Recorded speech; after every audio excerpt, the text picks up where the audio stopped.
Un mensaje para hoy. El Urim y el Tumim.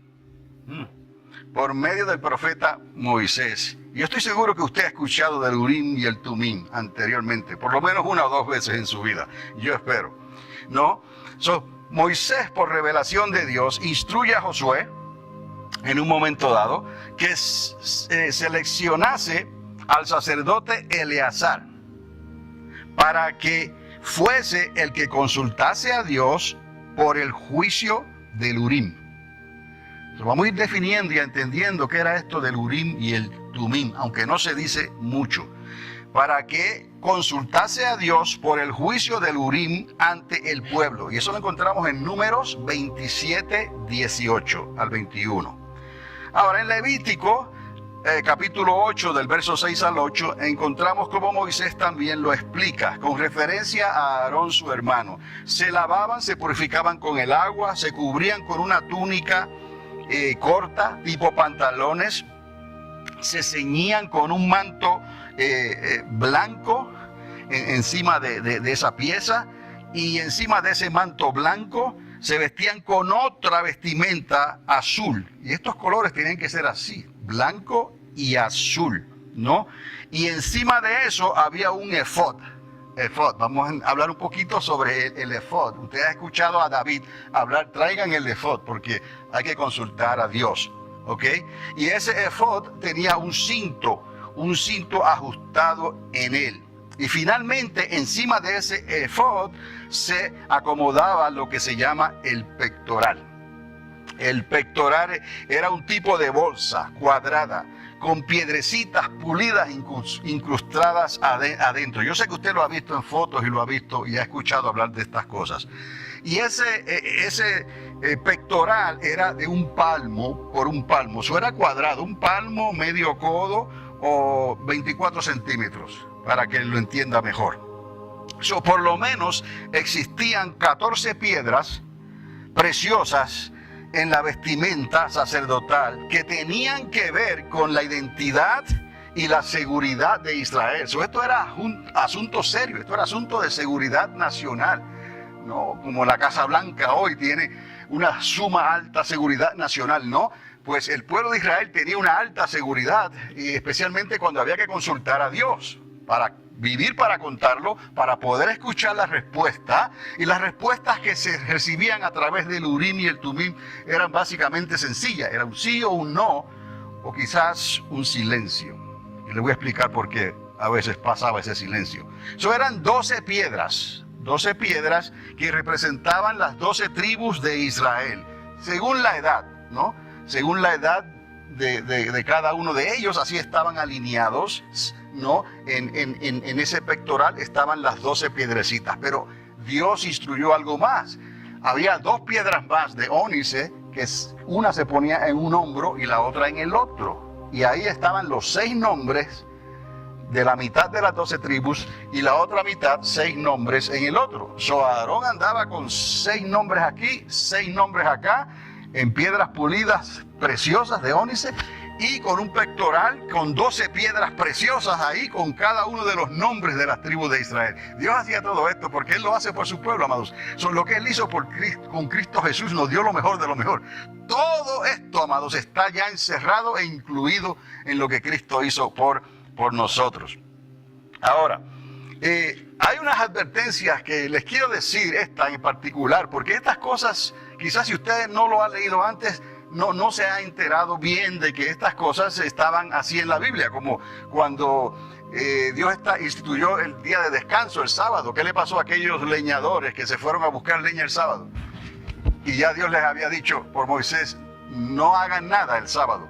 Ese es mi día de descanso y tu día de descanso, porque el sábado Dios lo hizo por el hombre, no al hombre por el sábado, ¿no? ¿Me está entendiendo? Entonces, ¿qué pasaba? Si ellos violaban esa ley, morían. Esto es asunto serio. Había una advertencia en el libro de Números. El libro de Números en hebreo se dice Bamidbar. Y esto lo que quiere decir es en el desierto. Esto relaciona cuando uno lee Números y en hebreo dice Bamidbar, piensa en el desierto, ese tiempo que ellos estaban ahí. Encontramos esta advertencia tal y como está. Behazar, Jacareb y Umat. Así. Behazar, Jacareb quiere decir cualquiera que se aproxime. Behazar, Jacareb. Hasta ahí estamos bien. Pero luego le sigue Iumat. Iumat quiere decir morirá. ¡Wow! Esto es asunto serio, ¿no? O sea que el tabernáculo y todo lo que Dios está haciendo es una bendición increíble, una protección increíble, pero está basado en la obediencia. Todo está lleno de peligros de muerte. Había una inscripción que decía Behazar, Jacareb y Umat. ¿Te acuerdas que les dije que Dios comenzó diciendo ningún extranjero, ningún extraño va a comer de esta Pascua? A menos que fuera ¿qué? Comprado por precio y circuncidado, ¿se acuerdan? Así era como Dios hacía las cosas. Vea usted el precio de Cristo, lo que Cristo hace por nosotros, aleluya, porque nos compró por precio y circuncidó nuestros corazones para que pudiéramos participar de la Pascua, de la Santa Cena, ¿no?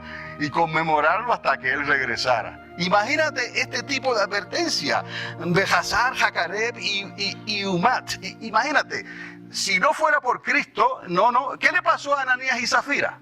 ¿Se acuerdan? Eso fue como una advertencia. Ananías y Zafira le mienten al Espíritu Santo y cayeron. Mire, ahí está. Cualquiera que se aproxime morirá. Tenemos nosotros que acercarnos a Dios como Dios manda. Yo le llamo cosas extrañas y sobrenaturales que podían ocurrir en cualquier momento durante ese tiempo que Dios estuvo tratando con ellos en el desierto. Y luego en el templo también pasaban ciertas cosas. Ahora, volviendo a las vestimentas sacerdotales, se piensa de esta manera, que son 8 hermosas vestimentas que se convertían en el uniforme oficial del sumo sacerdote. Así las alinean los rabinos, ¿no? 8 de ellas. Una era el turbante sobre la cabeza, de lino fino. Y más adelante usted va a ver una diapositiva sobre eso. Un turbante sobre la cabeza que era de lino fino. Había una diadema de oro que decía santidad a Jehová.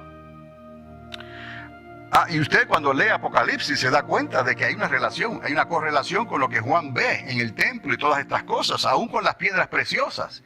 O sea que aquí nada se pierde. No, cuando Dios cocina, se comen hasta el pegado.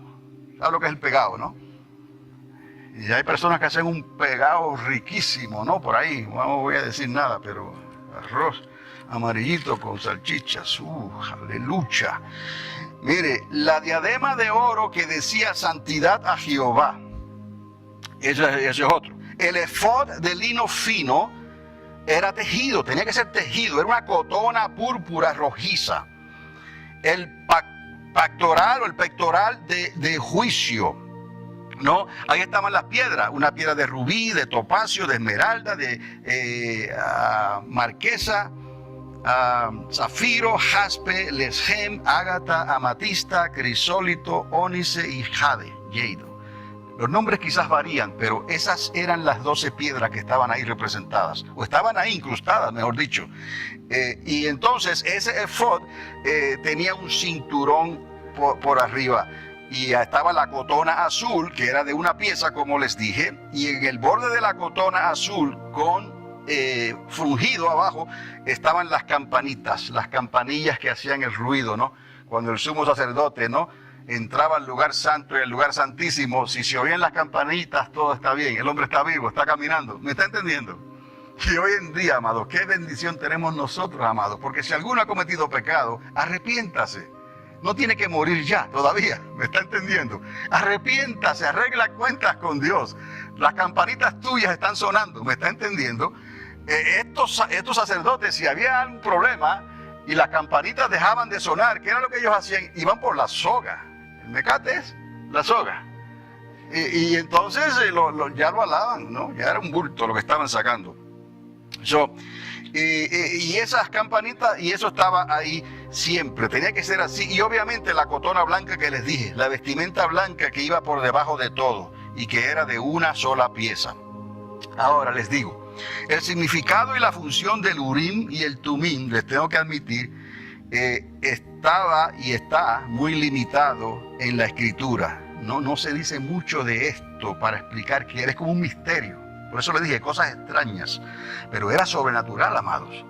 Y vamos a entender por qué esto es diferente a los sueños y a los profetas. ¿Cuántos saben que en los sueños puede haber interferencia? Y los profetas puede haber interferencia. ¿Usted cree que hay interferencia en el Urim y el Tumim? Ahí no hay interferencia, pero hay que tener cuidado, ¿no? Tumim se traduce como una perfecta voluntad, como conocer el juicio o la perfecta voluntad de Dios. Y Urim ya se ha identificado como luz, como una luz que revela. ¿Se acuerdan antes que había un comercial que decía, se miraba al espejo y él decía, o ella decía, oh, esta luz acusadora, ¿no? No es que la luz te acusa, es que la luz revela, ¿no? Si hay arrugas, no te está acusando, está revelando las arrugas. Entonces, la luz reveladora, el Urim, es lo que significa, ¿no? Dios daba respuesta de tres maneras, como les dije. Daba respuesta por profetas, cuando el profeta era de Dios. Daba respuesta por sueños, cuando el sueño era de Dios. Y por Urim y Tumim, hasta lo menos los días de Esdras y Nehemías. ¿Se acuerdan? Cuando hablamos de Esdras y Nehemías ya estamos hablando de que fueran a Babilonia.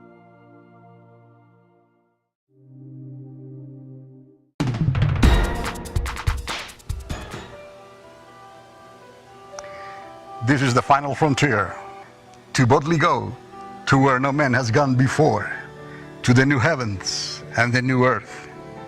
The final frontier, to the new heavens and the new earth. The final frontier. This is Carlos Dávila. Para suscribirte, aquí. Para el website, allá. Un mensaje para hoy.